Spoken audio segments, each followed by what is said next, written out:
Joining me today is Sybil Verch, our Executive Vice President and Head of Private Client Solutions for Raymond James Ltd in Canada. And we've got some great questions that I'm going to ask her about particularly key trends shaping Canada's wealth management industry, talking about how Raymond James equips advisors with tools to support and help our advisors remain at the forefront of the industry, and importantly, discuss her efforts to boost the number of women advisors and providing mentorship across the industry. So, Sybil, let's get underway. And again, thank you very much for joining me this afternoon. Great to be here. In your current role, you oversee several departments that greatly influence advisor success, including asset management solutions, tax consulting, practice management, and cross-border solutions. And in that capacity, what do you see are the key trends shaping Canada's wealth management industry and the implications of those trends for advisors?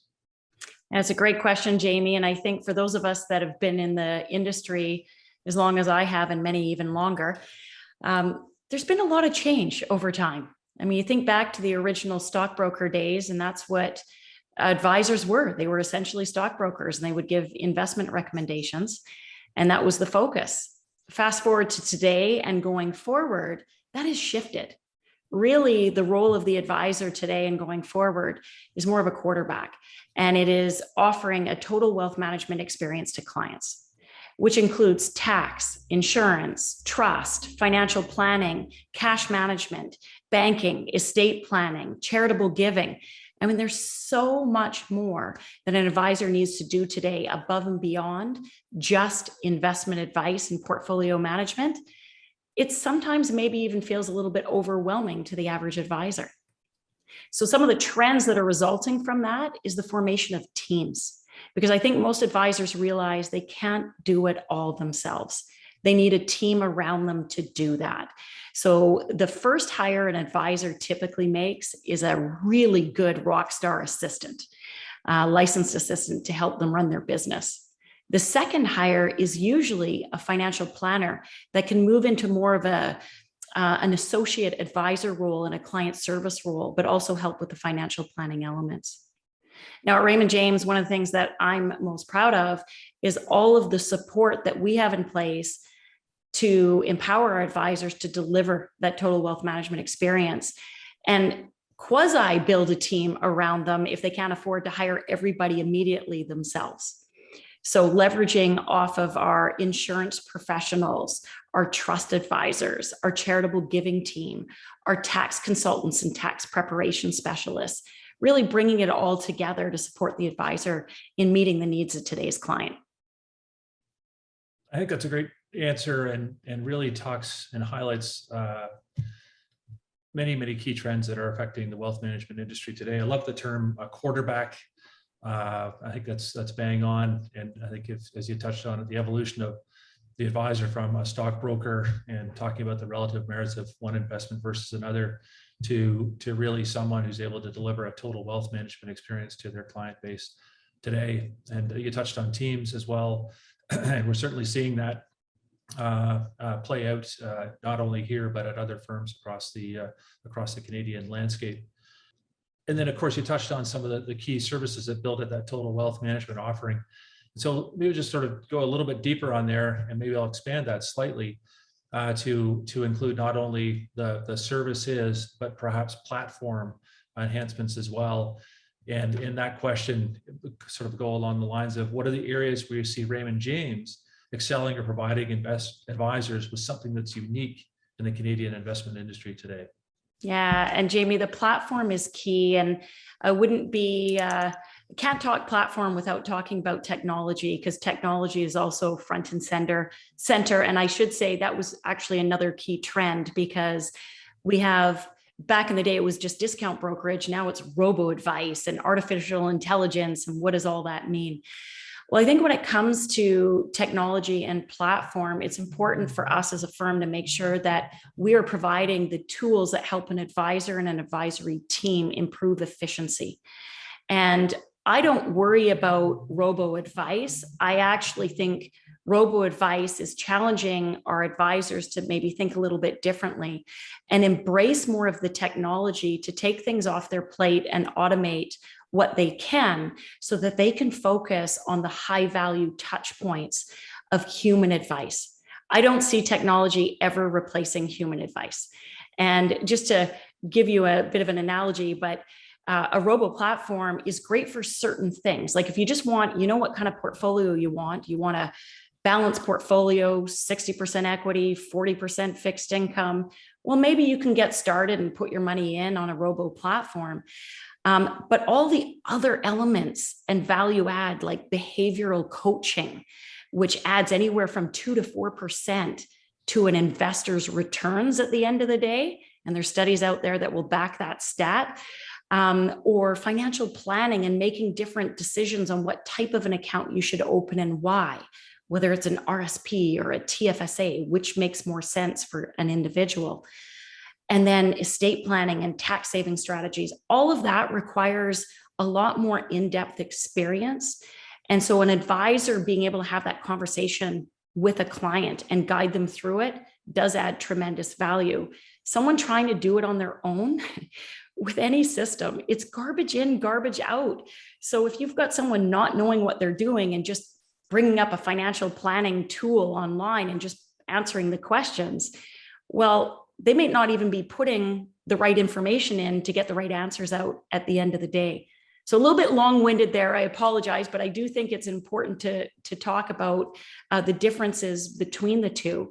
But from a platform perspective at Raymond James, really excited. We are launching our Equisoft centralized solution, which is going to automate and simplify the insurance processing piece of an advisor's practice. So they'll be able to see all of their policies in force, when renewals are due, when reviews are due, what applications are in the queue, what stage they're at. So that's going to really change the landscape for them there. Financial planning, I really think, is the hub of everything wealth. Everything starts not with the plan, but everything starts with the discovery process. It's all the information that an advisor needs to gather before they can put together a plan, which actually makes sense to my earlier comment about garbage in, garbage out. The discovery is key. So training and development and support that we have in place to help our advisors have a really productive discovery with their client. And then the planning software and tools, they have choice. And that's something we're proud of at Raymond James, is giving our advisors choice. It's not just one tool that everybody has to use. It is, we have a preferred tool that will be integrated, but there are other tools that are available and may be more applicable in certain cases. So giving those tools out there. So we're currently undergoing a review of all of our financial planning software that we have in place today. The landscape is always changing. New vendors are coming to the market. Existing vendors are transforming their offering. So we're not once and done ever. We always have to stay ahead of the curve and make sure that we have the best tools available to our advisors to deliver that experience to their clients. Bang on, Sybil. I couldn't agree more. And as you were talking about the tools that we're providing to advisors and helping them spend more time with their clients and less time on it, perhaps on administrative tasks, the phrase "giving time back" sort of popped into my mind, and I think that's probably a good sort of operating principle that we're using here at Raymond James collectively to help our advisors. And I think your point on human-led advice, I think is a good one as well.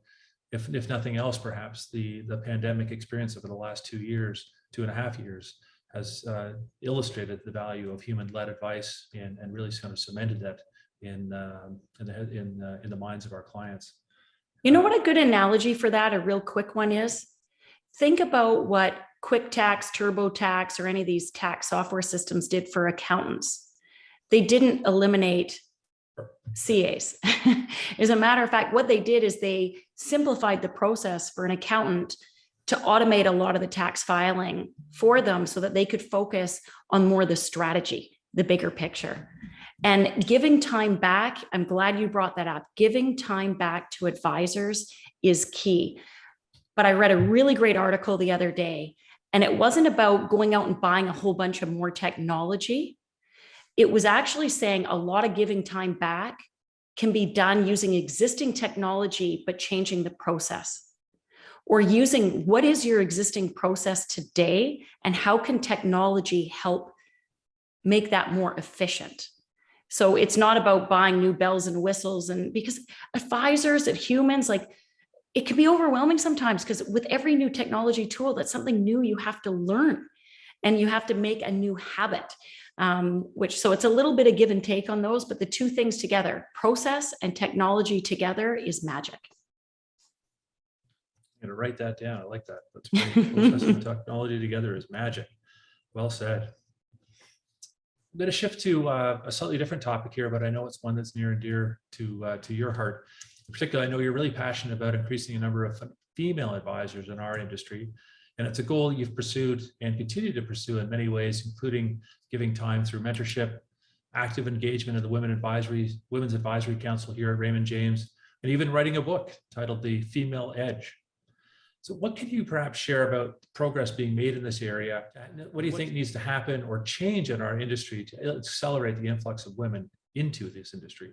Well, it is a topic near and dear to my heart, Jamie. Thanks for the question. Women represent 50% of the population. Women are going to control more than 50% of the wealth going forward. We know this. Women live longer. Women have different needs when it comes to wealth management. Yet the industry as a whole only has about 15% of their advisory base female. And when I say 15% advisors are female, that is on the IROC full service channel. There are some, maybe the MFDA and financial planning is slightly different there, but I don't understand why we're not yet aligned. And when I started in the industry in 94, it was about 10%. And now we're at 15. And I think, wow, that's almost 30 years. And we haven't really moved the needle much. Several years ago at Raymond James, we set out on a mission to get to 25% female advisors by the year 2025. And the reason we threw that out there was we believe that unless you set a specific goal and measure it and talk about it, you might not change things at the end of the day. What gets measured gets done. And it has helped us move the needle. So we are now ahead of the industry. We're just shy of 19% female advisors at Raymond James, which is fantastic. And there's been some things that have helped us get there, but we still have a ton more work to do. And so one of the things that helped us get there, I think, is our focus on, we have a network. We have a network for our women advisors. And it's not just here in Canada. It actually started with our parent company out of the US, and we have it in our division in the UK as well. And we have an annual women's symposium that brings all these women together, focusing on practice management and market and business building and idea sharing to really support one another. And I can tell you, I remember the very first conference I ever went to, and there was only a few of us women at that conference. And then the very first women's symposium conference I went to, where there was over 300 female advisors. And I know, Jamie, you've been at one of these conferences and you feel like the minority, don't you? Absolutely. But I can't tell you. Happily so in that case. Yeah, and it was empowering, and it got me to think differently. First of all, being in a room with so many other women advisors, it was just powerful, and it was changing. It just changed my outlook on it. I can't wait till the day, Jamie, we are no longer talking about this and there is no more women's advisory group of any sort. And when I say that, it will mean that we have achieved equality and there is no need to have a different group anymore. It means that we've achieved what we've wanted to achieve. So some ways we're going to get there, though, as an industry, because this is bigger than just Raymond James. This is an industry issue. And so I sit on the IAC Private Client Committee. This topic has come up several times there with all of the broker dealers in the industry. And we're all sharing ideas on what do we need to do differently. And here's what we found. We need to have more role modeling. And role modeling means our female advisors getting out there front and center with the younger generation. So whether it's through junior achievement in the schools, high schools, whether it's through campus engagement programs and career fairs, we need more of our women advisors and the firms represented at those levels to show what a great and rewarding career this is for everybody, but specifically for women. And I think if we position women at these career fairs, in the schools, then subconsciously the students, they just start to see that as role modeling. So we need both men and women, but we definitely need women there, and that will help change it. We need to talk more and communicate more about what a great career this is and what it entails. I still think there's a lot of misperception out there that we're still stockbrokers. We're not stockbrokers. Portfolio management is still a really important piece of what we do, but it's only one piece of what we do. It's the total wealth management piece that I explained earlier. And guess what? Women typically make great advisors. They care, they plan, they do good discovery meetings. It's perfect. And life balance, we need to figure out a solution for how do we help women juggle this and how do we help men juggle this? Encouraging more men to take parental leave is going to be a big contributor to leveling the playing field. So we get rid of the assumptions that a woman who has a child is going to be off for a year and how's that going to impact their career and their business as an advisor. We need to overcome that. And we're trying to come up with ways of, for the woman who does want to take a year off, how do we support her with another advisor taking over the practice or working with her? Or how do we support her so she doesn't need to take a year off and can work part-time? Or how do we encourage the male advisor? Because the male advisors are faced with the same thing. Maybe their wife is going to have a baby and they want to take some time off. We need to support our male advisors equally so. And then the final thing would be mentorship. So we have role modeling, we have campus engagement, and we have mentorship, and encouraging more of our advisors across the entire industry to get out there and mentor other women, even within the practice, even within the industry. It might be assistants and associates. Let's mentor them. Do they have what it takes and the interest to become advisors? They've got the industry experience. We can help them step into that new role. And so at Raymond James, I'm really proud of our advisor internship program because it brings all of that together. There's a campus engagement element. There's a role modeling element. There's a mentorship element. And it's providing that career path for a lot of our existing talent within the industry. So those are three things. Now there is a fourth outlier, which if we want to tackle, we can, but it requires a whole different strategy. But that is, or maybe it's leveraging off some of the existing strategies like our advisor internship program, but it's tapping into women who have other experiences that want to pursue advisory as a second career. Maybe they're a school teacher, maybe they were an accountant, a lawyer, a paralegal, and they want to get into the finance industry. So we're now exploring other programs like Return to Bay Street with women in capital markets and looking at ways of tapping into other talent so that we can change this going forward. We should be at 50%, Jamie. We should indeed. And I think we'll get there. We'll certainly get closer if we're able to execute on all of those different initiatives that you mentioned. I had the privilege of attending the Women in Capital Markets the Champions for Change Gala last week, and it was great to see so many women from across the industry, primarily capital markets, but a lot of them sort of sharing their stories, both positive and negative. So some of the positives of being associated with this industry, and some of the challenges of being a woman in a demanding finance role. I think you hit an interesting point on parental leave, and thank you for extending that across to both genders in your response. And then, sort of broadly speaking, Raymond James, a goal is to ensure that our entire associate base is broadly representative of the Canadian population as a whole, which, if we're able to get there, that would be roughly a 50-50 gender split in Canada. Lots of work to be done there. We're not going to be able to do it all on our own, and so hoping that those in our audience here will lend a hand and help us do something that's going to benefit the industry as a whole and benefit the Canadian population. And on that note, Jamie, we do have, through Andrea Linger, who heads up our network and our practice management department, we do have some co-op sponsoring opportunities. where an advisor who wants to go speak at their local university to talk about the industry, we've got presentation materials available for them, and we have some sponsorship dollars available to match. And so it helps build their brand in their local community as well as giving back. So, hey, we can triple dip on this and everybody wins. Let's do it together. Looking forward to that. Andrea is my next guest, actually. And I'll make sure to, if she doesn't bring up the co-op sponsoring opportunity, I'll make sure to ask her about that specifically. Well, this has been wonderful. Thank you very much for your time, Sybil. Always great to connect, and kind of fun to do it in this format. This is a new one for both of us, but looking forward to many more along the way. Jamie Coulter, it's a privilege of leading Raymond James in Canada. And I'm joined today by my special guest and great colleague, Sybil Verch, who's our Executive Vice President and head of our Private Client Solutions team here at Raymond James. Thanks, Jamie.